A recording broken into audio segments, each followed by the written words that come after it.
साथियों, स्वागत है आपका आपके अपने YouTube चैनल एडुवृत्ति क्लासेस में।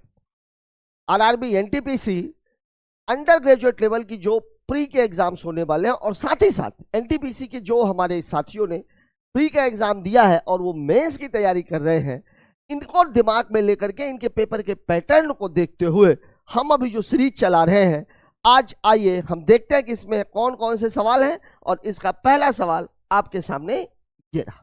सवाल क्या कह रहा है आपसे? सवाल हमसे कह रहा है एक अलमारी 15,500 रुपए में खरीदी गई, 260 इसके परिवहन पर खर्च किए गए, 20% का लाभ प्राप्त करने के लिए किस कीमत पर बेचा जाना चाहिए? पर एक cupboard purchased for 15,500, 260 was expend and what price should be sold to earn a profit of 20%। उसको 20% का लाभ चाहिए। क्रय मूल्य आपको दिया हुआ। क्रय मूल्य का सीधा सा फंडा ये रहता है, सामान खरीदने से लेकर के बेचने तक के बीच में उस सामान पर जितना खर्चा हो, चाहे वो परिवहन पर किया जाए, चाहे वो पैकिंग पर किया जाए, चाहे उसके रखरखाव पर किया जाए, वो सारा का सारा खर्चा किस पे आ जाता है? क्रय मूल्य पे। और यहाँ पर क्रय मूल्य कितना हो जाएगा? 15,500 और 260 उसमें खर्च किया गया। अब मुद्दा आपको विक्रय मूल्य निकालना है। तो अब देखिए 20% की जो वैल्यू होती है, 20% की वैल्यू क्या है? तो भैया 20% की जो वैल्यू होती है, देखिए इसको ऐसे भी समझ सकते हो, ऐसे ये चीज आपको याद होनी चाहिए। कितनी होती है? 1/5। 5 के सामान पर उसे 1 रुपया का लाभ चाहिए। ठीक है, मतलब ये जो सीपी हुआ, सीपी कितना हो गया? 5, और जो एसपी हुआ वो एसपी कितना हो गया? 6। और ये जो सीपी की वैल्यू दी गई है, कितनी दी गई है? 15,500 और प्लस 260। अगर मैं इन दोनों को जोड़ूंगा तो कितना आ जाएगा? 15,760 रुपया। अब आप खुद देखिए, ये 15,760 रुपये सीपी है, मतलब ये 5 की वैल्यू है, और हमें वैल्यू किसकी चाहिए? 6 की। अगर मेरे से लाभ पूछा गया होता तो मैं 1 निकालता, विक्रय मूल्य पूछा गया है तो मैं कितना निकालूंगा? 6 निकालूंगा। क्यों? क्योंकि विक्रय मूल्य बराबर क्या होता है? क्रय मूल्य और धन लाभ। तो 5 का भाग देके 6 का गुणा। अब आप देख लीजिए, 5 तिहाई 15, 5 एकम 5, 5 25, 5 दूनी 10। अब अगर आप ऐसे ही ठीक करो तो 6 का गुणा करें तो 6 दूनी 12, यूनिट प्लेस से इसका आंसर आ जाएगा ऑप्शन नंबर 3। लेकिन अगर मान लीजिए पूरा गुणा करते, वैसे मैं सलाह नहीं दूंगा इसको करने की, 6 दूनी 12, 6 पंचे 30 और 1 31, 6 कम 6 और 3 9, 6 तिरिक 18, 18,912 रुपए इस वस्तु का विक्रय मूल्य होगा। बहुत ही बेसिक क्वेश्चन कहा जाएगा, क्योंकि इस सवाल में कुछ भी दिमाग लगाने की आवश्यकता नहीं थी, सीधा सीधा सीपी आपको दिया हुआ था और एसपी आपसे पूछा जा रहा था। आइए बात करते हैं अगले क्वेश्चन की। अगला सवाल हमसे क्या कह रहा है? भिन्न का सवाल है। बॉडमॉस क्या तरीका है? पहले तो आप कोष्टक को हल करेंगे, और कोष्टक में भी अगर 2 या 3 कोष्टक लगे हुए तो सबसे पहले आप छोटे कोष्टक को हल करेंगे। अब देखिए यहाँ कोष्टक लगा हुआ है और डाटा भी कितना खूबसूरत है, 5 और 15 दोनों का एलसीएम 15 ही आना है। तो चलिए मैं पहले इसी को हल कर लेता हूँ। तो ये 5 तिहाई 15, 4 तिहाई 12, 12 धन 3, मतलब टोटल कितना हो गया? 15/15, मतलब 1 आ गया। ये वाला मामला तो हल हो गया। अब इसको देखिए, ये 9 गुणे भाग है तो गुणे हो जाएगा, तो ये 3/5 का 5/3 हो जाएगा। और धन 25 यहाँ पर 1 ही आया है, गुणे 1 माइनस 9, ऑफ का मतलब चूंकि भाग तो लगा नहीं है तो इसका भी कितना हो जाएगा? 2/3। देखिए 3 त्रिकाई 9, 3 त्रिकाई 9, 5 तिहाई 15 प्लस 25 से कम 25 माइनस 3 दूनी 6, 25 15 40, 40 में से 6 जाएगा, कितना बचेगा? 34 दिया गया है ऑप्शन नंबर 4 में।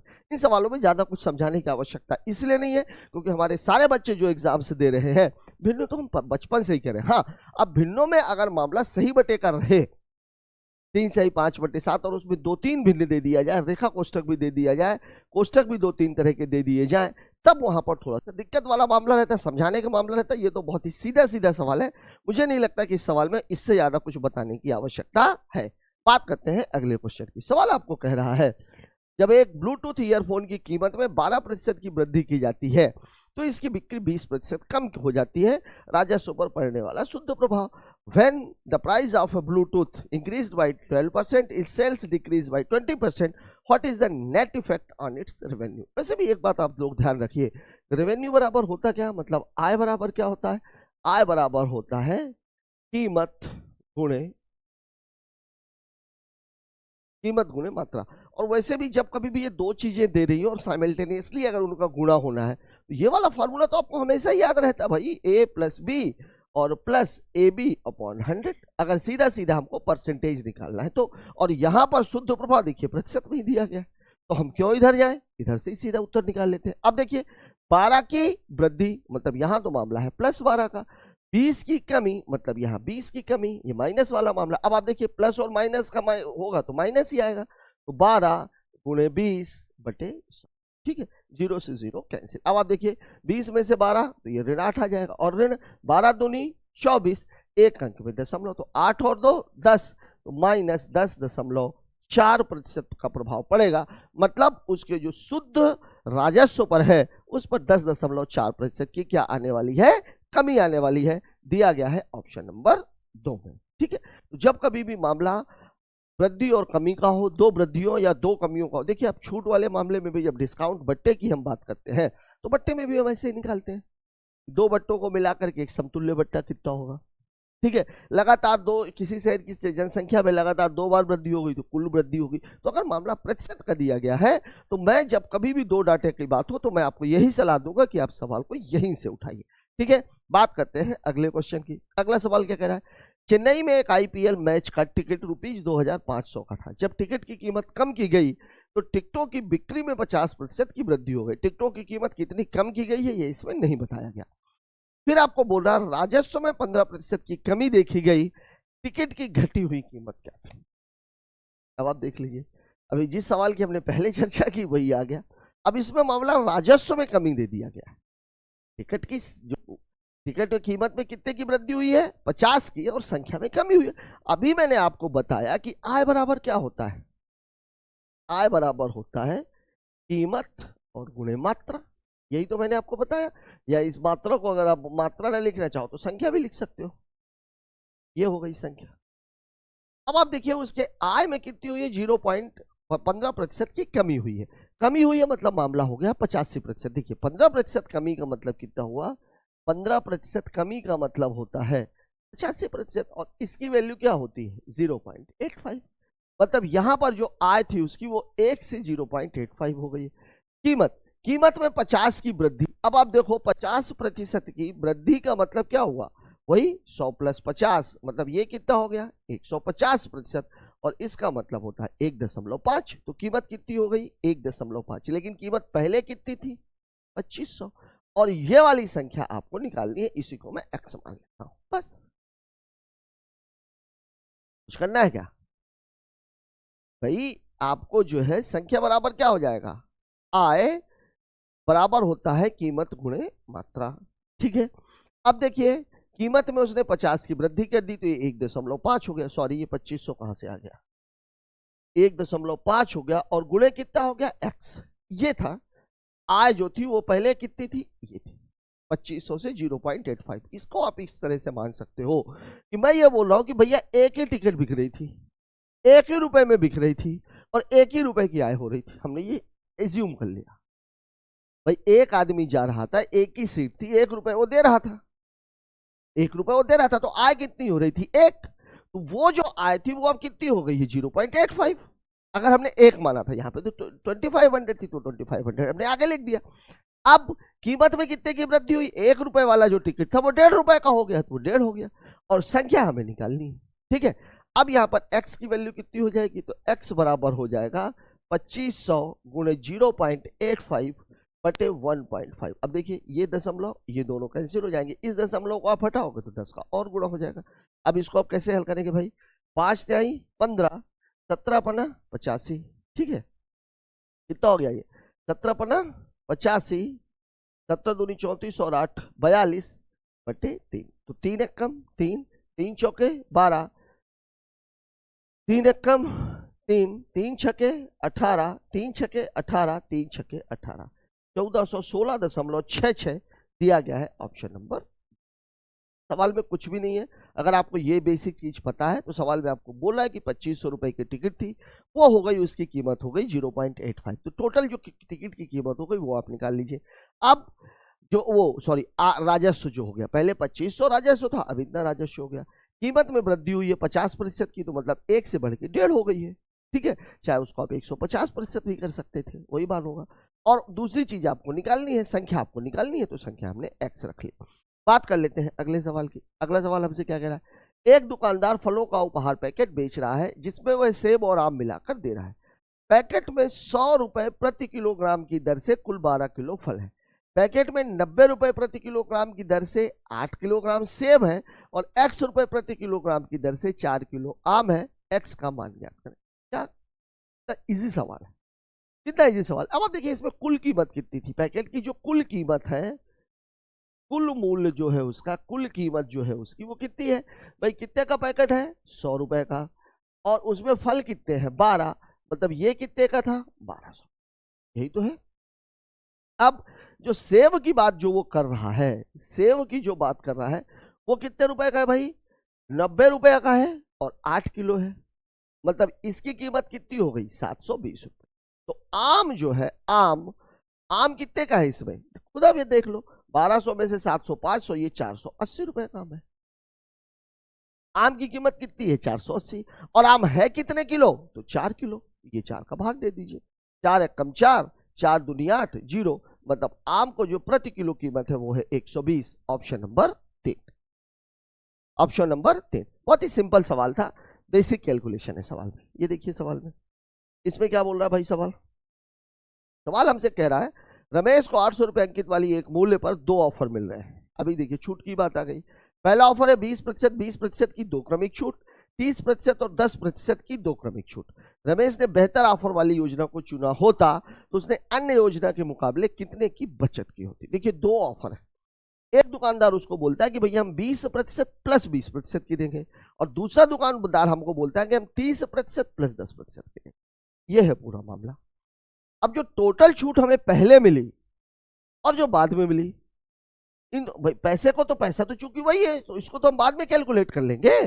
पहले तो हम प्रतिशत का अंतर निकाल लेते हैं कि जो उसको परसेंटेज छूट जो उसको मिल रही है वो कितने की मिल रही। तो देखिए पहली जो शर्त थी वो ये थी 20% की और 20% की। अभी मैंने आपको बताया कि जब कभी भी इस तरह का कोई मामला आता है तो अब सिंपल सा मामला है x plus Y plus X Y upon 100 वाला फॉर्मूला यूज कर लीजिए।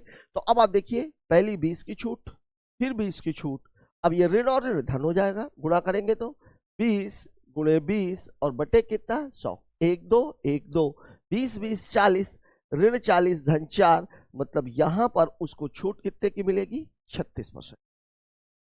पहले वाले मामले में उसको छूट कितने की मिलेगी 36% की। अब जो दूसरा वाला मामला है वहां क्या स्थिति है भाई, वहां उसको बोला गया कि भैया हमको 30% और 10% की छूट देंगे, मतलब यहां मामला हो जाएगा ऋण 30 ऋण 10 धन 30 गुणे 10 और बटे कितना 100, 1 2 1 2। ठीक है, अब यहां देखिए कितना हो गया ऋण 40 धन 3, मतलब यहां पर उसको छूट मिल रही है 33% की। अब आपसे पूछ रहा है कितने अधिक की बचत की होती। अधिक, जहां भी मामला कम का हो, अधिक का हो, अंतर का हो, हमें करना क्या होता है घटाना होता है। करना क्या होता है घटाना होता है। तो इन दोनों के बीच का जो डिफरेंस है, इन दोनों के बीच का जो डिफरेंस है ये कितने परसेंट है 1%, ये तो 1 ही परसेंट है। अब 1% उसको यहां ज्यादा छूट मिल रही है, मतलब 1% ज्यादा बचत हो रही है। तो अब कितना हो जाएगा मामला, वही 800 का 1% आप निकाल दीजिए। तो 800 का जब 1% आप निकालोगे तो ये 0 कैंसिल हो जाएंगे, उत्तर हो जाएगा 8 रुपया। दिया गया है ऑप्शन नंबर 1 पे, दिया गया है ऑप्शन नंबर 1 पे। सवाल में कुछ था ही नहीं। ठीक है, बेसिक चीज ये थी कि अब इसमें कुछ बच्चे हमारे क्या करेंगे, उस 800 का 20-20 का कैलकुलेट करके वहां पैसे निकालेंगे, और फिर 800 का 30 और 10 का कैलकुलेट करके पैसे निकालेंगे, फिर दोनों का डिफरेंस निकालेंगे। मैं आपको एक चीज बता रहा हूं, चाहे मामला एसआई का हो, चाहे सीआई का हो, चाहे छूट का हो, चाहे परसेंटेज का हो, अगर दोनों के बीच के डिफरेंस की बात की जा रही है, चाहे वो प्रतिशत में पूछा जाए चाहे वो रुपए में पूछा जाए, तो पहले आप उसका प्रतिशत डिफरेंस निकाल लीजिए। क्योंकि मूलधन तो एक ही है, पैसा तो एक ही है दोनों ही स्थितियों में, तो पैसा जब एक ही है तब आप लास्ट में वो जो अंतर है उस अंतर को उसके साथ आप जो आपको मूलधन दिया गया है, जो पैसा दिया गया है, उससे कैलकुलेशन कर दीजिए, बात खत्म हो गई। ठीक है, बात करते हैं अगले क्वेश्चन की। अगला सवाल हमसे क्या कह रहा है, 1920 रुपए में बेची गई किसी वस्तु पर अर्जित लाभ प्रतिशत 1280 रुपए में इसी वस्तु को बेचे जाने पर हुई हानि के प्रतिशत के बराबर है। ठीक है, 25% लाभ कमाने के लिए वस्तु को किस कीमत पर बेचा जाना चाहिए। मैं इसके आपको 2-3 तरीके से इसको बता देता हूं। सवाल तो बहुत बेसिक सा है, आप भी जान रहे होंगे कि 1920 प्लस 1280/2 ये आपका क्रय मूल्य हो जाएगा। 25% का लाभ मतलब 4 से 5, एक 25% का मतलब कितना हुआ 1/4, मतलब 4 की चीज 5 में बेची जा रही है। लेकिन अब आप यहां देखिए अर्जित लाभ का प्रतिशत और इसी हुई हानि के प्रतिशत के, तो देखिए सवाल में आपको जो कह रहा है वो कह रहा है लाभ बराबर हानि। यही तो सवाल आपको कह रहा है। प्रतिशत की बात करेगा तो बटे 100 करके आप निकालोगे। लेकिन अब यहां पर आप देखिए दोनों ही स्थितियों में सीपी समान है और लाभ बराबर क्या होता है, लाभ बराबर होता है एसपी माइनस सीपी और हानि बराबर होता है सीपी माइनस एस। एक चीज तो ये हो गई। अब आप देखो दोनों ही स्थितियों में अगर मैं सीपी को एक्स मान लूं तो यहां देखिए विक्रय मूल्य कितना है 1920 रुपया माइनस एक्स बराबर एक्स माइनस 1280 रुपया। यही तो सवाल है। तो आप देखिए ये कितना हो जाएगा 2x बराबर 1920 प्लस 1280 बटे कितना 2। तो देखिए 19 12 31 और 1 32, तो 3200 बटे 2 मतलब कितना हो जाएगा ये 1600। यही तो कहानी। ये सीपी है आपका क्रय मूल्य है, अभी विक्रय मूल्य आपको निकालना है। ठीक है, एक चीज तो ये हो गई। अब एक चीज आप इसको समझो जरा सा, इस बात को भी समझो जरा सा। देखो यहां पर मान लीजिए सीपी है, यहां पर मान लीजिए सीपी है, ये हमारा क्रय मूल्य है। लाभ पर बेचा गया मतलब मामला यहां पहुंच गया, तो यहां पहुंच गया तो ये कितना है 1920 और हानि हुई मतलब यहां पहुंच गया तो यहां मामला कितने का है 1280। यही तो बोल रहा है सवाल 1920 और 1280। अगर मैं ये बोल दूं ये दोनों ही बराबर है, मतलब अगर मैं इसको भी एक मान लूं इसको भी एक मान लूं, तो यहां से लेकर के यहां तक का जो डिफरेंस है और यहां से लेकर के यहां तक का जो डिफरेंस है ये तो आप निकाल सकते हो, ये तो आप निकाल सकते हो। तो अब आप देखिए यहां से यहां तक का डिफरेंस कितना है 2 का, और यहां से यहां तक का जो डिफरेंस है वो कितना है 1900 1300 600 20 20 जोड़ देते हैं 20 20 40, 1940 में से 1300 घटाएंगे 640 640, तो एक की वैल्यू कितनी हो जाएगी 320 रुपया। अब अगर 320 रुपया है तो इसमें आप 320 जोड़ दो, तो ये वाला मामला कितना हो जाएगा 1600 का। अब आप देखो यहां से 1280 में से 320 जोड़ा तो 1600 और 1600 में 320 जोड़ा तो 1920। एक तरीका तो ये। अब देखिए ये जो तरीके हैं, अब एक आप फॉर्मूला भी याद रखते हो, सीपी बराबर क्या होता है, सीपी बराबर होता है लाभ वाला क्रय मूल्य बटे 2। चलिए ठीक है, इसको तो यहीं लिख दिया है। ठीक, एक तरीका ये होता है। यहां पर आपको क्या मिल रहा है लाभ और हानि, यहां पर आपको सीधा क्या मिल रहा है क्रय मूल्य। ये बात आपको याद रखनी है कि सवाल के ट्रैक को देखते हुए आपको डिसाइड करना है कि हमें पाथ कौन सा पकड़ना है, पाथ हमें कौन सा पकड़ना है। अब देखिए आपको सीपी आपको 1400 रुपए मिल चुका है, सीपी आपको 1600 रुपए मिल चुका है। अब देखिए कितने प्रतिशत की लाभ की बात हो रही है 25% लाभ, 25% लाभ, मतलब इसका मामला कितना हो गया 4 से 5 का। क्यों, क्योंकि 25% की वैल्यू होती है 1/4, मतलब मामला हो गया 4 से 5 का, मतलब ये आपका सीपी है तो ये आपका एसपी है। अब ये देखिए 4 की वैल्यू अगर 1600 है, मतलब ये इसकी वैल्यू 1600 है, तो इसको काटेंगे तो 4 एकम 4, और यही जो 400 आया है इसका आप यहाँ मल्टीप्लाई कर दीजिए, मतलब उत्तर कितना हो जाएगा 2000 रुपया, 2000 रुपया। ये है आपका सवाल का जवाब। लेकिन अब यहाँ एक बात ध्यान रखिएगा, इस सवाल में आपको ये भी लिखने की जरूरत नहीं थी, बहुत सारे लोगों ने हमारे ट्रिक्स पकड़ रखी है कि दोनों को जोड़ो विक्रय मूल्यों को और उसमें बटे 2 का भाग दे दो। लेकिन ये कब लागू होता है जब लाभ प्रतिशत और हानि प्रतिशत समान हो। अगर यहीं पर बोल दिया गया होता कि लाभ प्रतिशत हानि प्रतिशत से 20% अधिक है या हानि प्रतिशत लाभ प्रतिशत से 20% कम है, तब आप जो है इस तरीके को आप इस्तेमाल नहीं कर सकते थे बटे 2 वाले। या आपसे पूछ लिया गया होता कि हानि प्रतिशत लाभ प्रतिशत बराबर है, वो तो ठीक है, अब उसमें पूछ लिया गया था कि भैया उसमें जो हानि प्रतिशत है या लाभ प्रतिशत है वो आप ज्ञात करो, तब आपको इस तरीके की ओर बढ़ना पड़ेगा। अगर आपको सिंपली लाभ और हानि बराबर दिया गया है तो सबसे बेहतर तरीका ये कि आप कुछ मत करिए, केवल इतना लगा दीजिए, बस केवल इतना, इतना कुछ करने की आवश्यकता नहीं।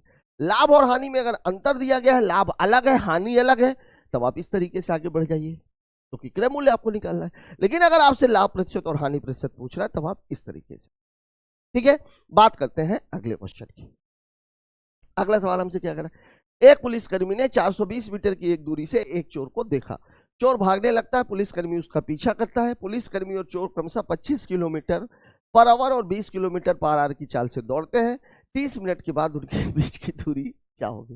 बहुत ही इजी सवाल, इसमें सवाल में कई बार पूछता है दूरी क्या होगी, कई बार पूछता है कितने मिनट के बाद वो उसको पकड़ लेगा, मतलब समय की बात की जाए। ऐसे सवालों में एक बात जरूर ध्यान रखनी होती है कि जब चोर पुलिस की इस तरह का सवाल आता है तो समय समान है, और जब समय समान होता है तो दूरी और चाल का अनुपात भी सेम होता है, और चाल का अनुपात आपको दिया रहता है। अब यहां पर देखिए इस सवाल में कुछ करने की आवश्यकता है। देखिए पुलिसकर्मी और चोर, इसकी जो चाल का अंतर जो है वो कितना है, देखिए जो चाल का अंतर है वो कितना है 25 माइनस 20, मतलब कितना हो गया ये 5 kmph।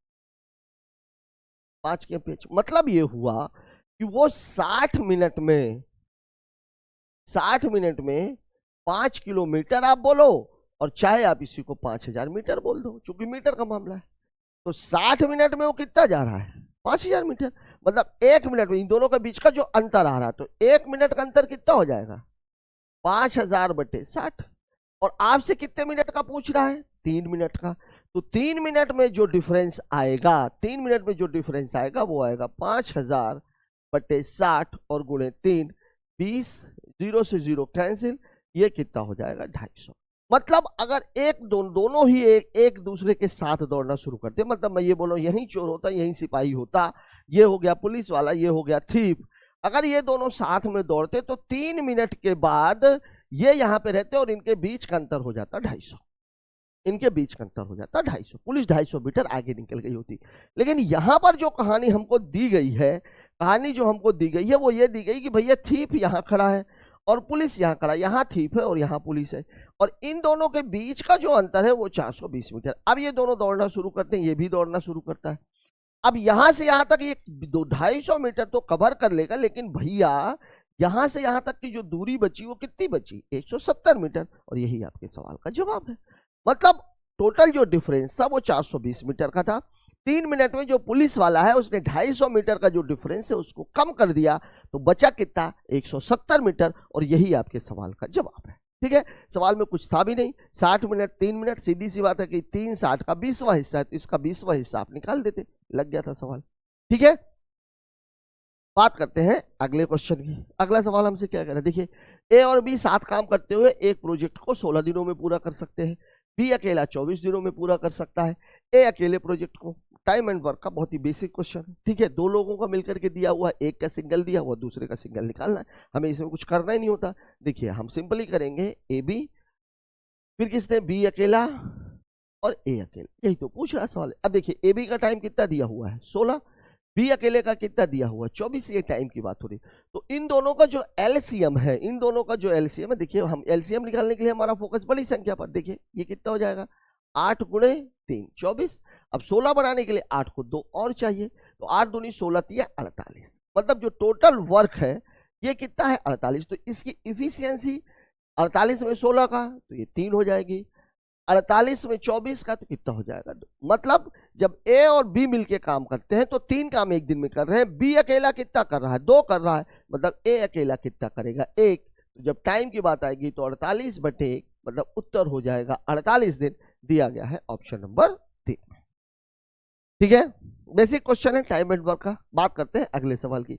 40 आदमी एक काम को 15 दिनों में कर सकते हैं, उन्होंने काम करना शुरू किया, 5 दिनों के बाद 10 और आदमी उनके साथ काम पर जुड़ गए, पूरा काम कितने दिनों में पूरा होगा। इस तरह के सवालों में एक बात आपको हमेशा याद रखनी है, सवाल बेसिकली शुरू वहां से होना है जहां से चेंज हुआ है, या तो आदमी कम हुए हो या तो आदमी बढ़ गए। जैसे आप एक मान लीजिए आपके परिवार में 5 लोग और एक आदमी का एक दिन का भोजन 1 किलो है, तो आप महीने भर के लिए जो राशन लाएंगे वो टोटल कितना लाएंगे 150 किलो, 30 पंचे 150। अब 20 दिनों तक तो मामला सही रहा, 20 दिनों तक तो कुछ नहीं हुआ, तो भैया 5 लोगों का खाना है तो 5 ही लोगों ने खाया। 20 दिन के बाद आपके यहाँ 5 मेहमान और आ गए।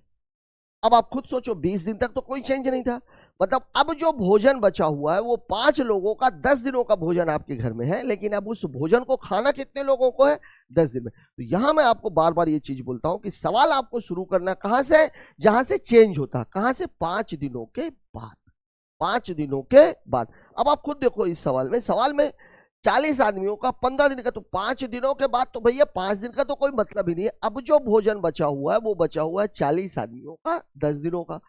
अब 10 और आदमी आ गए, 10 और आदमी आ गए, मतलब 40 तो थे ही, 10 और आदमी आ गए, तो ये कितने हो गए 50।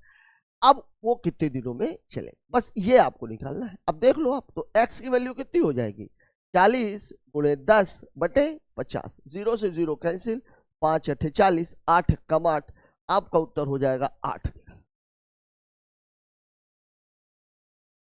पूरा काम। अच्छा ठीक है, 5 दिन तो पहले चल चुका था ना, तो 8 और प्लस 5, ध्यान दीजिएगा 13 आएगा, दिया हुआ है ऑप्शन 13। देखिए ये होता है, एक तो होता है ये पूरा काम और एक इसी में होता है शेष काम। तो अगर शेष काम होता तो आंसर कितना हो जाता? 8। पूरा काम हुआ, इसका मतलब क्या हुआ कि भैया 5 दिन तो पहले भी हो चुका था। 5 दिन तो आप पहले खाना खा चुके हो ना, तो 5 दिन आप खा चुके हो और इधर 8 दिन और खा रहे हो, मतलब टोटल कितने दिन हो गए? 13 दिन। ठीक है, तो जब कभी भी इस तरह का कोई सवाल आता है तो सवाल में आपको ये बात ध्यान में रखनी है कि सवाल वहां से शुरू होगा जहां से संख्या या तो बढ़ेगी और या तो घटेगी। ठीक है, बात कर लेते हैं अगले क्वेश्चन की। अगला क्वेश्चन हमसे क्या करा है? एक गोले का संपूर्ण पृष्ठ क्षेत्र का क्षेत्रफल 22,176 सेंटीमीटर स्क्वायर है। गोले का व्यास ज्ञात कीजिए। व्यास निकालना है, त्रिज्या नहीं। अब देखिए, मैंने आपको पिछले वीडियोस में भी बताया और आपको ये बात पता भी है कि गोले का पृष्ठ क्षेत्रफल चाहे वो वक्र पृष्ठ का हो चाहे वो संपूर्ण पृष्ठ का हो, वो समान होता है। और होता कितना है भैया? गोले का जो संपूर्ण पृष्ठ का क्षेत्रफल होता है वो होता है 4πr²। ये है, और ये आपको दिया गया 22,176। अब आपको करना क्या है भाई? पाई की वैल्यू 22/7 और गुणे r² बराबर है 22,176। अब आप देखो, इसको अगर मैं काटूंगा तो पहले मैं ये से काट लेता हूँ। अब चाहे इसको आप पक्षांतर कर देना चाहे ना करना। 11 दूनी 22, 11 दूनी 22 0, 11 कम 11, 11 छक्के 66, 4 दूनी 8, 8 दूनी 16, 4 बचेगा, 8 पंचे 40, 8 दूनी। ये आ गया सवाल। अब ये मत सोचिएगा कि 4 दूनी 8 मैंने इकट्ठा क्यों काट दिया। अब 4 और 2 से अलग अलग हुई, लेकिन बेहतर तरीका ये है कि कैलकुलेशन आप जितना जल्दी करोगे आपके लिए उतना फायदेमंद है। अब आप देखिए, ये r² की वैल्यू कितनी आ गई? अभी ये 7 बचा हुआ है, 7 उधर चला जाएगा, तो 252 गुणे 7। अब हमारे कुछ बच्चे क्या करेंगे? हमारे कुछ बच्चे करेंगे इनको गुणा करने लग जाएंगे। भैया अगर ये वर्ग है और उत्तर आपको अगर सीधे सीधे फॉर्मेट में दिख रहा है, इसका मतलब ये है कि ये संख्या पूर्ण वर्ग तो होगी। तो मैं एक काम करता हूं ना, ये 7 आपके पास है, मैं इस एक 7 को यहां से और बाहर कर लेता हूं। तो r की जो वैल्यू हो जाएगी वो कितनी हो जाएगी? 7 को अगर मैं 7 में इसमें भाग दूंगा तो 7 × 21, 7 × 42, 7 आपने निकाल लिया, 7 आपने निकाल लिया। अब देखिए कितना इजी हो गया ये 36 का वर्गमूल और ये तो बन ही गया। तो 36 का वर्गमूल 6, 6 गुणे 7 कितना हो गया? 42। लेकिन ये क्या है? त्रिज्या। और आपसे पूछा क्या है? व्यास। आपसे पूछा क्या है? व्यास। तो d बराबर क्या होता है? d बराबर होता है 2r, मतलब 2 गुणे 42। तो आंसर कितना हो जाएगा? 84 दिया गया है ऑप्शन नंबर 4 में। बेसिक सवाल था, अच्छा सवाल, मतलब इसलिए कहा जा सकता है आपके लिए अच्छा इसलिए है क्योंकि तुरंत कट गया, तुरंत कट गया। ठीक है ना? तो जब डाटा ऐसा होता है तो सवाल करने में मजा भी आता है। बात करते हैं अगले क्वेश्चन की। अगला क्वेश्चन हमसे क्या बोला है? एक इलेक्ट्रॉनिक दुकान इलेक्ट्रॉनिक उपकरणों की खरीद पर छूट दे रही है। 80,000 से ऊपर वालों को 20% की, 50 से 79,999 तक 16% की, 20,000 से 49,999 तक 10% की। देखिए पहले मैं छूट ही लिख लेता हूं। देखिए 80,000 प्लस, 80,000 प्लस वालों को कितने की छूट मिल रही है? 20%। ठीक है, अब आप देखिए 50 के से यहां तक वालों को कितनी छूट मिल रही है? 16%। ठीक है, फिर 20 के से कितनी छूट मिल रही है? 49,000, 10 की, 10 की। और अन्य पर कितने की मिल रही है? अन्य पर मिल रही है 4 की। यही तो सवाल है आपको, यही तो सवाल है। 50 से ऊपर, 20 से ऊपर, 50 से कम, 20 से ऊपर 50 से कम, चाहे इसको आप लिख लो 50 के से 79,999, यहां से जाएंगे तो 49,99। ये देखिए, ठीक है, और इसके ऊपर 20%। अब देखिए जितने का सामान होगा उसी के अकॉर्डिंग आपको छूट मिल रही है। अब देखिए इस बंदे ने क्या क्या किया है? इसने एक सामान खरीदा है, कितने का? कितने कितने का खरीदा है? 90,000 का एक लैपटॉप खरीदा है, 40,000 रुपए का एक सामान खरीदा है और 400 रुपए का एक सामान खरीदा। अब देखिए 90,000, तो 80,000 से ऊपर वालों को 20%, मतलब इस पर 20% की छूट मिलेगी। 40,000 किस रेंज में आएगा? 20 से 49 के बीच में, मतलब इस पर 10% की छूट मिलेगी। और 400 किस रेंज पे आएगा? इस रेंज पर, तो इसको कितने की? अच्छा 3% है, सॉरी ये 3% है, मैंने 4 लिख दिया। ठीक है, अब देखिए रेंज आप देखो, ये इसको मैं यहाँ पे लिख देता हूँ। देखिए 90 के वाला जो है वो यहाँ फंसेगा, ये 90,000 वाला आ जाएगा। 40,000 वाला यहाँ फंसेगा, ये 40,000 वाला आ जाएगा। और यहाँ वाला कितना है, ये 400 रुपए वाला यहाँ जाएगा।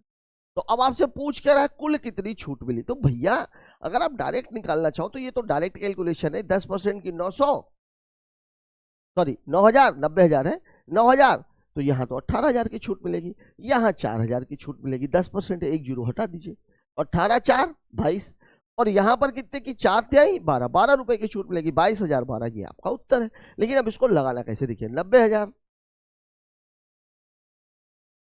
अब यहाँ 20% है, 20% की वैल्यू कितनी होती है 1/5, ये कर दिया भाई, प्लस 40,000 10% है, 10% की वैल्यू कितनी होती है 1/10, तो 40,000 गुणे 1/10, और 400 पे 3 की, तो 400 और गुणे 3 और बटे 100। अब आप देखिए 5, ये हो जाएगा 18 पंचे 90, ये 18,000 हो गया, ये और ये कैंसिल, ये 4,000 हो गया, ये और ये 4 तिहाई 12 हो गया।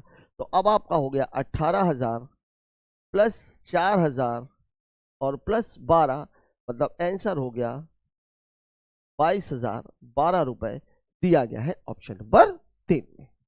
ठीक है, बात करते हैं अगले सवाल की। अगला क्वेश्चन, एक राशि चक्रवृद्धि ब्याज पर 3 वर्षों में 4,900, 5 वर्षों में 6,400। यहां ध्यान दीजिएगा, यही एक महत्वपूर्ण पॉइंट है। 3 और 5 मतलब अंतर 2 का है, और चक्रवृद्धि ब्याज का मामला है मतलब मामला स्क्वायर का होगा। अगर 3 वर्षों का होता, 2 वर्ष और 3 वर्ष दिया जाता तो मामला क्यूब का हो जाता। ठीक है, अब आप देखिए जब ब्याज वार्षिक रूप से चक्रवृद्धि किया जाता है, वार्षिक ब्याज की दर। अब आप खुद देखो सवाल में जो कह रहा है वो क्या कह रहा है, हमसे पूछ कह रहा है, हमसे केवल दर पूछी गई है। देखिए 3 वर्ष में, सॉरी 3 वर्ष में जो मिश्रधन हुआ वो कितना हुआ 4,900, और 5 वर्ष में कितना हुआ, 5 वर्ष में हुआ 6,400। यही तो बोल रहा है सवाल। अब आप खुद देखो इन दोनों के बीच का अंतर है 2, मतलब 4,900 रुपए 2 वर्षों में 6,400 रुपए, यही तो है। तो अब इन दोनों का अनुपात कितना है, ये 2 जीरो और ये 2 जीरो कैंसिल, मतलब 49 से कितना हो रहा है 64। ठीक है, अब ये 2 वर्ष का मामला है तो स्क्वायर लगेगा, मतलब 7 स्क्वायर से कितना हो गया ये 8 स्क्वायर। 2 वर्ष में मतलब मामला कितने का है 7 से 8, 7 से 8 का। तो यहाँ ब्याज कितनी है 1, और 1/7, और 1/7 की वैल्यू कितनी होती है 14 सही 2/7%। परसेंटेज निकालना तो आप 100 का गुणा कर सकते हैं, करेंगे तो यही आएगा। ठीक है, तो अब इस सवाल को, ये वाला सवाल में डाटा इतना खूबसूरत है कि आप इस सवाल को तुरंत हल कर सकते थे। 49 और 64, 2 जीरो हटाना है। 2 वर्ष का मामला मतलब 7 से 8, और 7 से 8 मतलब 7 रुपए पर 1 रुपए की ब्याज, मतलब 1/7, और 1/7 की वैल्यू कितनी होती है 14 सही 2/7%, जो आपके सामने है, दिया गया है ऑप्शन नंबर फर्स्ट में। बात करते हैं अगले क्वेश्चन की। इस सवाल को देखिए, 2009 में 1,20,000 रुपए की राशि 12% वार्षिक की दर से सावधि जमा में निवेश किया गया। ठीक है, जिसकी गणना वार्षिक चक्रवृद्धि आधार पर की गई। ठीक है, 2022, ध्यान दीजिएगा 19 और 22 मतलब 3 साल का मामला है। इसका मूल्य लगभग क्या होगा, लगभग, एक बात ये भी ध्यान रखिएगा, आपको एग्जैक्ट कैलकुलेशन नहीं करनी है। अब ये सवाल कैलकुलेटिव है। अब ये सवाल कैलकुलेटिव क्यों है भाई, क्योंकि आप देखिए जो मूलधन है आपका वो दिया हुआ है 1,20,000 रुपया, और दर कितनी दी गई है 12%, और समय कितना दिया गया 3 वर्ष। अब एक तरीका तो इसका ये है कि 12% का जो मतलब होता है वो कितना होता है 3/25। भाई 12/100 आप करोगे तो 4 तिहाई 12, 25 चौके 100, 25 और 3 मतलब 25 पर 3 ब्याज, मतलब मामला है 25 से कितने का 28 का, तो ये घाते 3 और ये घाते। अब यहां पर जो इश्यू है भैया 5 की घाते 3, 8 की घाते 3 होता तो तुरंत कैलकुलेट हो गया होता, लेकिन 25 की घाते 3 और 28 की घाते 3, तो ये कैलकुलेशन थोड़ा सा लेंदी है क्यूब करने वाला। अब जिसको क्यूब याद है वो कर सकता है, क्यूब याद है वो कर सकता है। ठीक है, तो 25 से कहां पहुंच रहा है मामला 28 में। दूसरा तरीका मैंने आप लोगों को क्या बताया था, चक्रवृद्धि ब्याज निकालना हो और या तो फिर अंतर निकालना हो। उसके लिए मैंने जो 3 वर्ष का आपको मामला बताया था, 3 वर्ष का, देखिए 3 वर्ष का जो मामला मैंने आपको बताया था वो क्या बताया था, मैंने आपको ये बोला था कि भैया आप इसको 3 3 1 कर लीजिए, 3 3 और ये 1। अब 12,000 का 12%, 2 जीरो कैंसिल, 12 पर हम 144, 144 2 जीरो। देखिए परसेंटेज का मतलब होता है लास्ट से 2 जीरो हटा देना, तो ये वाला तो इसका ब्याज है। अब इसका ब्याज जब आप इसके साथ करोगे तो 2 जीरो इसके हट जाएंगे, यहां से कितना आ जाएगा, ये 12 में इसका गुणा करिए तो 12 चौके 48, 12 चौके 48, 48 और 4 52, 12 कम 12 और 5 17, ये हो गया। अब आप देखो, चूंकि लगभग में आपसे मान पूछा गया है तो मुझे नहीं लगता कि आप इसको कैलकुलेट करने की जरूरत है, सवाल की डिमांड को देखते हुए। वैसे अगर आपको कैलकुलेट ही करना होता तो क्या होता।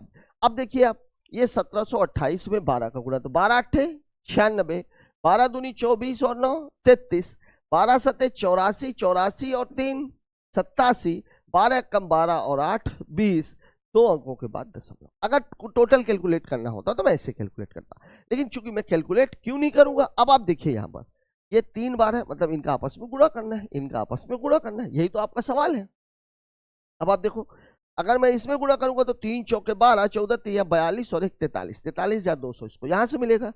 28 तिया 84, 17 तिया 51, 5,184 उसको यहां से मिलेगा। अब देखिए मैं मोटा मोटा निकालूं तो 43 और 5 कितना है 48, और 1,20,000 में 48,000 जोड़ेंगे तो 1,68,000 आ ही जाएगा। देखिए ये 43,000, ये 5,000, 48,000 हो गया। आपका मूलधन 1,20,000 था, 48 मैंने इसमें जोड़ दिया तो ये हो गया 1,68,000। अब 1,68 के आसपास वाला जो मामला है वो कर दीजिए। और अगर पूरा कैलकुलेशन मेरे से पूछा होता तो फिर मैं ये करता, ये प्लस करना पड़ता, तो ये आपको एग्जैक्ट कैलकुलेशन मिल जाएगा। तो मैं बार बार ये बात बोल रहा हूं कि कौन सा तरीका आपको अपनाना है ये डिपेंड करता है किसके ऊपर, ये डिपेंड करता है कि सवाल किस ट्रैक पर पूछा गया है, सवाल में पूछा क्या जा रहा है। ठीक है, अब यहां पर देखिए उसने पूरा कैलकुलेट करवाने की बात ही नहीं की थी। यहां पे जैसे ही आप इसको करते तो भैया 14 तिरिक 42, 17 तिया 51, 42 और 5 47, 1,20,000, 47,000 उसमें जुड़ेगा, 1,67,000 से ऊपर ही हो सकता है, नीचे नहीं। तो 1,67,000 वाला मामला केवल यही था। ठीक है, अब आप इसको पूरा कैलकुलेट करते रहोगे तो वो आपकी मर्जी है।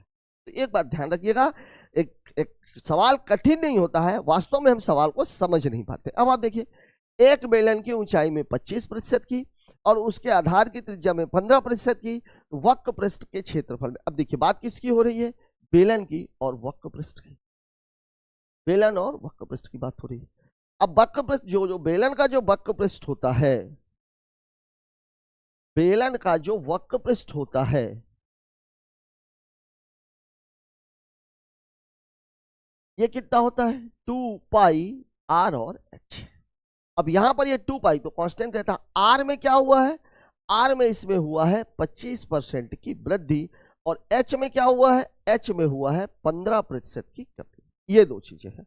और देखिए परसेंटेज में ही मामला है, फिर वही मामला आ गया x plus Y plus X Y वाला। अब आप इसको देख लो, क्योंकि प्रतिशत में देखिए प्रतिशत में ही पूछा जा रहा है, तो भैया हम क्यों और कहीं जाए।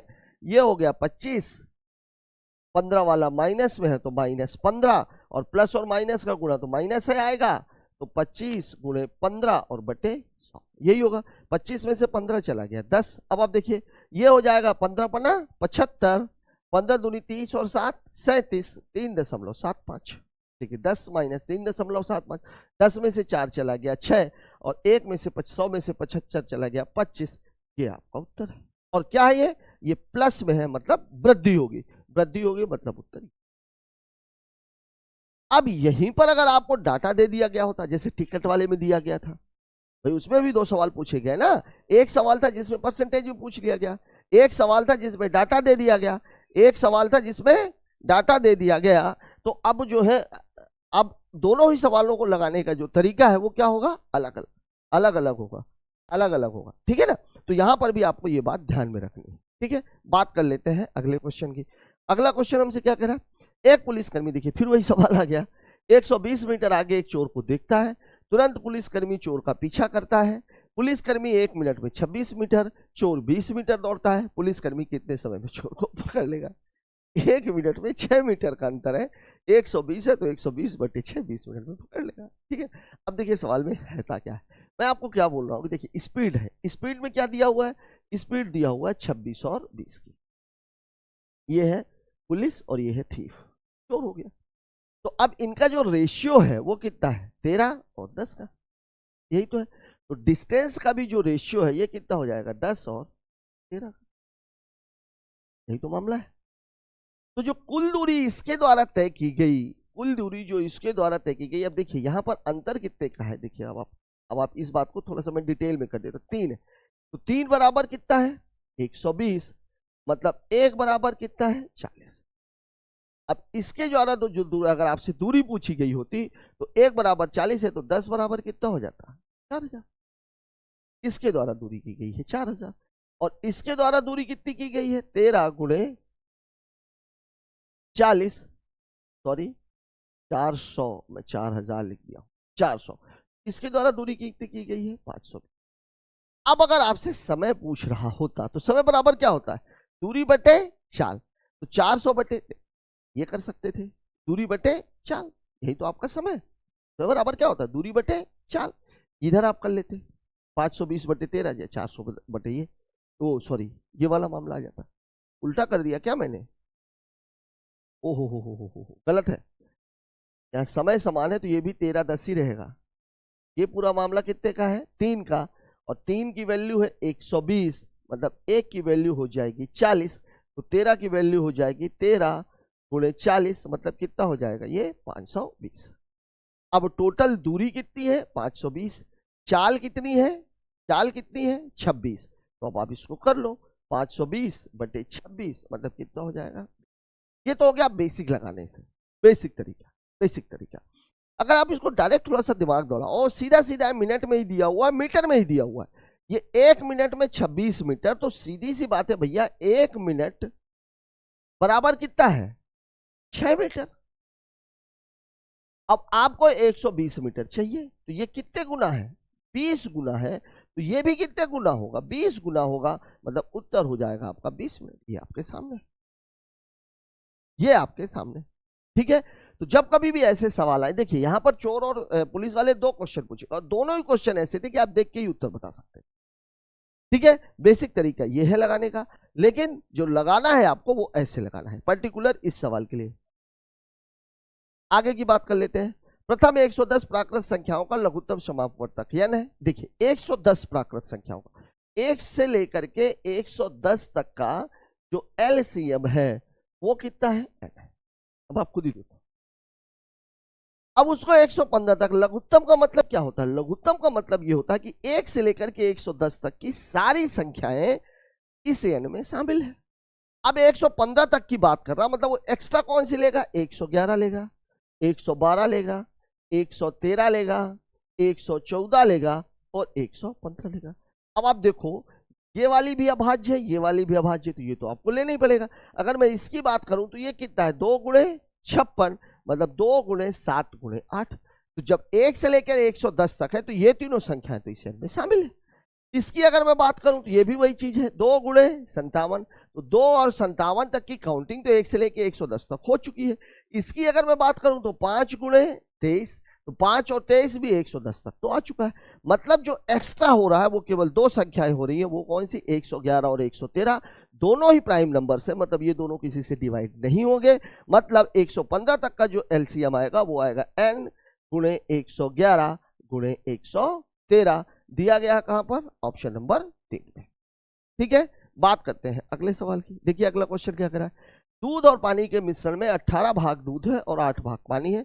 मिश्रण के कितने भाग को हटाकर पानी से प्रतिस्थापित कर दिया जाए ताकि पानी और दूध का अनुपात बराबर हो जाए। मैं 2 तरीके आपको बता रहा हूं, ठीक है। देखिए इसमें पहली बात तो ये पानी का मामला है, मिश्रण के कितने भाग को हटाकर पानी से प्रतिस्थापित कर दिया जाए ताकि पानी और दूध का अनुपात बराबर, बराबर का मतलब हुआ 1:1 का मामला, ठीक है। अब देखिए यहां पर पानी की बात हो रही है, तो यहां देखिए आप पहले वाले में मिल्क एंड वाटर कितना है, पहले मिल्क और वाटर है 18 और 8, फिर है 1 और 1।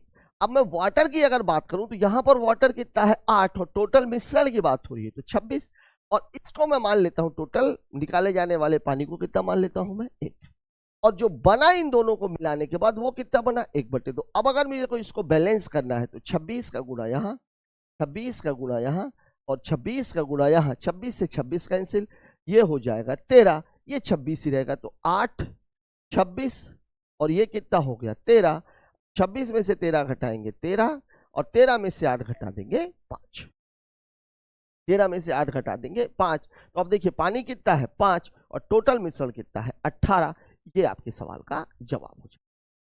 ये तो एक तरीका हो गया। यहां पर हमको क्या करना होता है, यहां पर हमको करना ये होता है कि जो मिश्रण का मान है, मिलाए जाने वाले पानी का जो मान है, वो हम हमेशा कितना मान लेते हैं, एक तरीका तो ये था।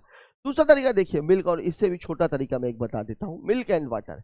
कितना है ये भाई, ये 18 है, ये 8 है, मतलब रेशियो कितने का है, ये 9 है और ये 4 है। बाद में रेशियो जो हो गया वो कितने का हो गया, 1 और 1 का। अब आप देखिए पानी में ही तो चेंज हुआ है ना, कितने भाग पानी मिलाया जाए, मिश्रण का कितने भाग निकाला है भाई, दूध के अनुपात में तो कोई चेंज नहीं है। तो ये दोनों चीजें तो आपस में बराबर ही होनी चाहिए ना। अगर ये दोनों चीजें आपस में बराबर है, इन्हें बराबर करना है तो मैं 9 का गुणा करूंगा, तो ये हो जाएगा 9 एकम 9 और 9 एकम 9, मतलब ये वाला मामला कैंसिल। अब देखिए इन दोनों के बीच का अंतर कितना दिख रहा है, देखिए पानी 4 था, 4 से 9 हो गया, मतलब कितना हो गया 5, और टोटल मिश्रण कितना हो गया 9 और 9 18, ये 5/18 आपका उत्तर है, दिया गया है ऑप्शन नंबर 4 में। ठीक है, ये तरीका कुछ लोगों को पता होगा तो वो इस तरीके को अडॉप्ट कर सकते हैं, जिन लोगों को नहीं समझ में आ रहा है वो ये तरीका आपका और इजी है। ये ध्यान में रखना है कि दूध का जो अनुपात है वो समान है, पानी कितना मिलाया गया वो देख लीजिए, लास्ट में मिश्रण कितना बचा ये देख लीजिए, लग गया सवाल। ठीक है, बात कर लेते हैं अगले क्वेश्चन की। अगला क्वेश्चन क्या है, दूध और पानी के 90 लीटर मिश्रण में दूध और पानी का अनुपात 4:1 है, कितना पानी और मिलाया जाए, पानी मिलाया जाए ताकि दूध का पानी से अनुपात कितना हो जाए, 3:1। देखिए टोटल जो मिश्रण था वो कितने का था, 90 लीटर का, ये दिया हुआ है। दूध और पानी का जो अनुपात है, मतलब मिल्क और वाटर का जो रेशियो है, ये कितना है 4:1, और ये टोटल मिलाकर के कितना हो रहा है 5, और 5 की वैल्यू आपको दी गई है 90, मतलब 1 बराबर कितना हो गया 18, मतलब यहां पर दूध कितना है तो 18 × 4 मतलब 72 लीटर, और पानी कितना है 1 × 18 मतलब कितने लीटर, 18 लीटर। अब आप देखिए मिश्रण में कितना पानी मिलाया जाए, पानी की वैल्यू में चेंज हुआ है, दूध की वैल्यू में कोई चेंज नहीं है, और दूध जो आपका है, दूध का जो रेशियो आपका दिखा रहा है वो कितना दिखा रहा है, 3 और 1, यही तो दिखा रहा है। मतलब ये 72 और ये 3 तो आपस में बराबर होने चाहिए ना, तो अगर 3 बराबर 72 है मतलब 1 बराबर कितना है 24, 24 × 72, मतलब यहां पर ये जो मामला है कितने का हो गया, 1 × 1 बराबर 24 हो जाएगा, यही तो होगा। अब देखिए पहले दूध था 18, बाद में हो गया 24, मतलब कितने का मिक्सचर किया गया है 6 लीटर का, और यही आपके सवाल का जवाब है, दिया गया है ऑप्शन नंबर 3 में। ठीक है, यहां पर एक बात ध्यान रखिएगा, यहां पर कुछ लोगों के दिमाग में ये आएगा कि भैया 4:1 था, मिश्रण में कितना पानी मिलाया जाए। या देखिए मिश्रण की मात्रा में चेंज हुआ है, पिछले वाले सवाल में मिश्रण की मात्रा नहीं बदली थी, वहां सवाल में क्या बोला था, कितने भाग मिश्रण निकालकर कितने भाग पानी डाल दिया जाए, मतलब कुल मिश्रण की मात्रा समान थी। यहां पर आपसे कुछ निकाला नहीं गया है, पहले वो 90 लीटर था, लेकिन अब आप देखो ये 96 लीटर हो जाएगा, ये 72 और ये 24 मिलाकर अब ये कितना हो जाएगा 96। तो जो बैलेंसिंग का जो मामला अगर आपके दिमाग में आ रहा हो कि सर ने यहाँ बैलेंसिंग क्यों नहीं बताई, तो बैलेंसिंग का मामला तभी लगेगा जब मिश्रण की मात्रा समान हो। ठीक है, बात करते हैं अगले क्वेश्चन की। अगला सवाल हमसे क्या कह रहा है, 12 पुरुष 60 मीटर लंबी दीवार का निर्माण 5 दिन में। बस देखिए जब कभी भी ऐसा सवाल आता है तो हमारे दिमाग में क्या आता है, MDH मसाला, ये M1 D1 H1 बटे W1 बराबर है M2 D2 H2 और क्या है W2, यही हम देखते हैं। 12 पुरुष 60 मीटर 5 दिन, 24 पुरुष इतना बढ़िया डाटा दिया गया, 12 पंचे 60, 24 दूनी 48 उत्तर तो ये क्या है, देखिए मेंस कितने हैं 12, ठीक है, दिन कितने हैं 5, काम उन्होंने क्या किया है 60, और बाद में कितना मैन है 24, यह कितना है 2, 24 पुरुष 2 दिन, इसको x मान लेते हैं। अब आप खुद ही देखो ना, 12 पंचे 60, अब ये x बराबर कितना हो जाएगा 24 दूनी 48, लग गया सवाल, यही आपका उत्तर।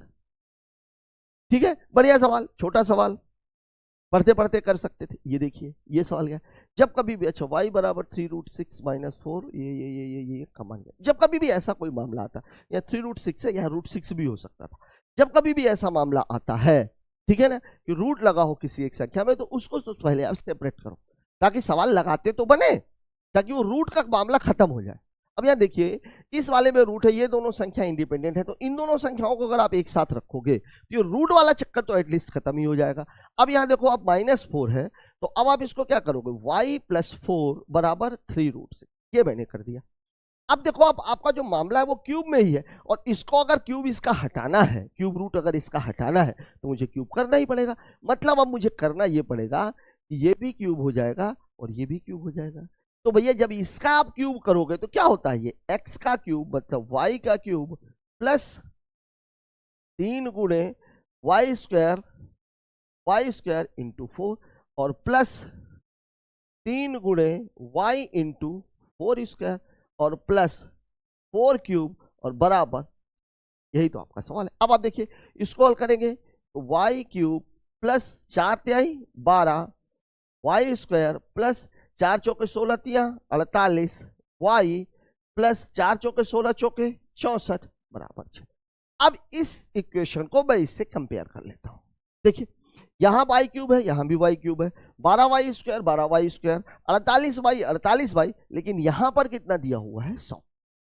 मतलब ये जो 64 है ये वास्तव में 100 है, 100 है। तो 64 को 100 बनाने के लिए मुझे यहां क्या करना पड़ेगा, मुझे यहां क्या करना पड़ेगा भैया, यहां पर आप कुछ मत करो ना, 36 जोड़ दो।